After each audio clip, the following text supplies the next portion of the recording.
So hi guys, welcome back to my YouTube channel. After a long time पछि चाहिँ म video record गर्दैछु। मैले चाहिँ अब के को विषयमा गरौँ भनेर भन्दाखेरि चाहिँ हैन, first of all thank you so much कि जसले मलाई सब्सक्राइब गरिदिनु भएकोमा थ्याङ्क यू सो मच। आज जर्नीमा मेरो गर्ल्सको सिम्टममा चाहिँ कस्तो थियो भने लाइक फर्स्टमा चाहिँ मेरो यो तल्लो पेट एकदम दुख्ने, एकदमै त्यो तल्लो पेट चाहिँ बेबी गर्ल भयो भने चाहिँ तल्लो पेट एकदम दुख्छ भन्थ्यो कि कतिजनाले। अब कतिको मिल्छ कतिको मिल्दैन त्यो आई डोन्ट नो है। अनि मेरो चाहिँ कस्तो भएको थियो भने त्यो तल्लो पेट दुख्ने, एकदमै दुख्ने। अनि मैले चाहिँ के सोचेँ भने प्रेग्नेन्सी चेक गर्दाखेरि एकदम ब्लर आयो क्या, लाइक हुन्छ नि धर्को धेरै आएन। अनि मेरो चाहिँ कस्तो भयो भने चेक गरेपछि एकदम पेट दुख्यो, एकदम मैले चाहिँ के भन्दा नि म पिरियड हुनलाई होला भनेर सोचेको थिएँ, बट होइन रहेछ क्या। त्यो चाहिँ कस्तो भयो भने प्रेग्नेन्ट हुनलाई रहेछ।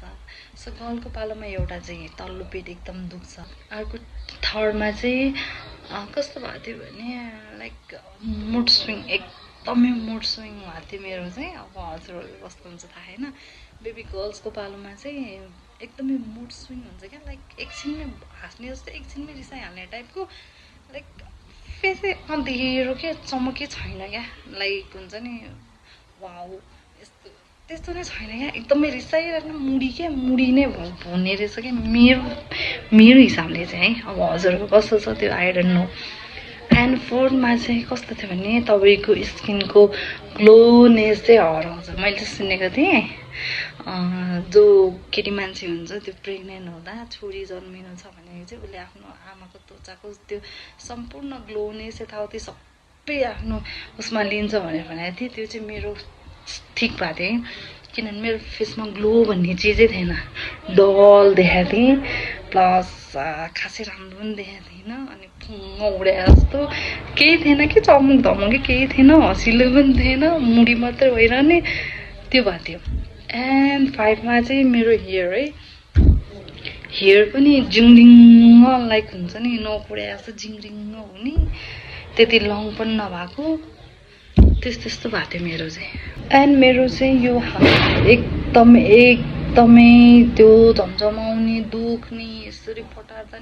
एन्ड के अरे 6मा 7मा चाहिँ मेरो के भयो भने मेरो चाहिँ लाइक हुन्छ नि मलाई चाहिँ के क्रेभिङ हुन्थ्यो भने स्प्राइट, खालि स्प्राइट खानु पाएँ यस्तो मजा आउँछ भन्ने टाइपको क्या, स्प्राइट मात्रै खानु मन लाग्ने। अनि कस्तो भयो भने खुट्टाहरू सोइलिङ हुने, झमझमाउने, एकदम पोल्ने त्यस्तो भएको थियो क्या। मेरो चाहिँ फर्स्ट सेकेन्ड मन्थदेखि नै स्टार्टिङ भएको थियो यो हात एकदमै दुख्ने, झमझमाउने। अनि फेरि के, अनि मलाई खासै क्रेभिङ हुने त्यस्तो के पनि भएन, जे दिँदा नि म खाइदिन्थेँ।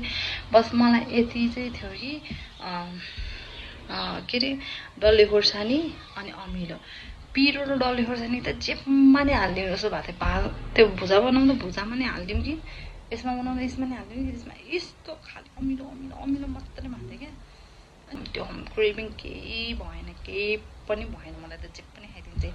गुलियो खास फर्स्टमा त्यति मन परेन, तर लास्टमा जाँदा चाहिँ गुलियो पनि मलाई मिठो लाग्न थाल्यो।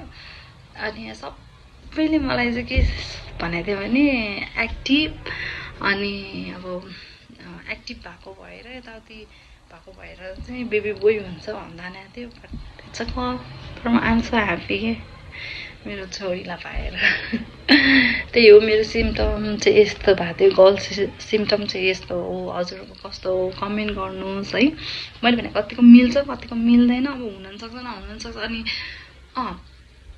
अनि के अरे बेली बटम भन्दा त्यो भन्थ्यो नि नाभिको हो। मेरो चाहिँ कस्तो भएको थियो भने हल्का माथि थियो, त्यस्तो डार्क पनि थिएन, मिडियम थियो, अनि हल्का कर्ल थियो, तल चाहिँ हल्का कर्ल परेको थियो। अनि यो भयो भने चाहिँ बेबी गर्ल हुन्छ भनेको थियो, नभन्दै हुँदो रहेछ। यो सिम्टम पनि मलाई मिल्यो। अनि त्यसपछि म यति धेरै पिन्ची भएको थिएँ, जसले जे भन्दा नि आँसु भर बर अनि रुइहाल्ने खालि रुन मन लाग्ने अनि मेरो यो टाउको त फुट्ला जस्तो हुन्थ्यो, घरि यति पेन हुन्थ्यो, घरि यस्तो हेडेज हुन्थ्यो कि यति धेरै हेडेज हुन्थ्यो। गर्ल्सको पालोमा त्यस्तो हुन्छ भनेर सुनेको थिएँ, यो पनि मिल्यो मेरो, त्यस्तै भयो मलाई। अनि अर्को कुरा के थियो, नाभि त मैले भनिहालेँ। अनि पेट, जुन पेट चाहिँ हाम्रो हल्का तल हुन्छ अनि बेबी गर्ल तल बस्दो रहेछ, अनि हल्का तल हुन्छ भने चाहिँ बेबी गर्ल हुँदो रहेछ, यदि हल्का माथि भयो भने चाहिँ बेबी बोय हुँदो रहेछ भनेर भन्थ्यो, नभन्थ्यो, त्यो पनि मिल्यो। जस मेरो चाहिँ भनेअनुसारले मिलेको थियो। अनि कतिले चाहिँ भन्थ्यो नि त गर्ल्सको पालोमा यस्तो फेस चम्किन्छ, त्यो चाहिँ होइन है, त्यो चाहिँ मेरो चाहिँ मिलेन। मेरो फेस चाहिँ एकदमै डल भएको थियो एकदमै। अनि खासै पोतो पनि मलाई हल्का आएको थियो, धेरै होइन, हल्का यहाँ आएको थियो, अनि पछि फेरि गयो। यही हो मेरो सिम्टमहरू चाहिँ यस्तो थियो।